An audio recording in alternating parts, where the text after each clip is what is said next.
Hello നമസ്കാരം. ഇതെന്താണെന്നറിയോ നിങ്ങൾക്ക്? ഇതാണ് മിറാക്കിൾ ഫ്രൂട്ട്. കൊണ്ടുവന്ന ഇഫ്ര എന്താ പറയുന്നത് നിങ്ങൾക്ക് കേൾക്കണോ? കേൾപ്പിച്ചു തരാം കേട്ടോ. പുളിയുള്ളപ്പോൾ എന്ത് തിന്നാലും മധുരം ഉണ്ടാവും. എങ്ങനെ?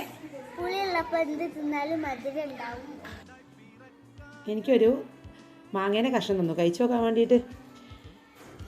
അവൾ എന്താ പറഞ്ഞതെന്നറിയോ? ഈ ഫ്രൂട്ട് കഴിച്ചിട്ട് പുളിയുള്ള എന്ത് കഴിച്ചാലും മധുരം തോന്നുന്നു. സത്യം പറഞ്ഞാൽ ഇത് മിറാക്കിൾ ഫ്രൂട്ട് ആണെന്ന് കണ്ടപ്പോൾ എനിക്ക് മനസ്സിലായില്ല. ഞാൻ ഇതുവരെ ഇങ്ങനെ ഒരു ഫ്രൂട്ട് കണ്ടിട്ടുണ്ടായിരുന്നില്ല. കേട്ടിട്ടുണ്ട് ഇതിനെപ്പറ്റി 1-2 പ്രാവശ്യം. ഞാൻ വിചാരിച്ചു എന്നെപ്പോലെ ഇത് ആർക്കും അറിയില്ല. അങ്ങനെ ഞാൻ വാട്സപ്പിൽ സ്റ്റാറ്റസ് വെച്ചു. അപ്പോഴോ അതാ വരുന്ന മറുപടി, മിറാക്കിൾ ഫ്രൂട്ട് എന്ന് പറഞ്ഞിട്ട്. ദൈവമേ, ഇനി ഇതെനിക്ക് മാത്രമാണോ ഇതിനെപ്പറ്റി ഒരു വിവരം ഇല്ലാത്തത്? അപ്പം തന്നെ ഗൂഗിൾ എടുത്ത് നോക്കി. അതാ വരുന്നു വിവരങ്ങൾ. മിറാക്കിൾ എന്ന ഒരു പ്രോട്ടീൻ ഇതിൽ അടങ്ങിയിട്ടുണ്ടത്രേ. ഈ പഴം കഴിക്കുമ്പോൾ നാവിലെ മധുരം തിരിച്ചറിയുന്ന ഭാഗത്ത് ഇതിലെ പ്രോട്ടീൻ പറ്റിപ്പിടിച്ചിരിക്കുന്നു. എന്നിട്ട് മധുര സിഗ്നൽ മാത്രം തലച്ചോറിലേക്ക് അയക്കുന്നു.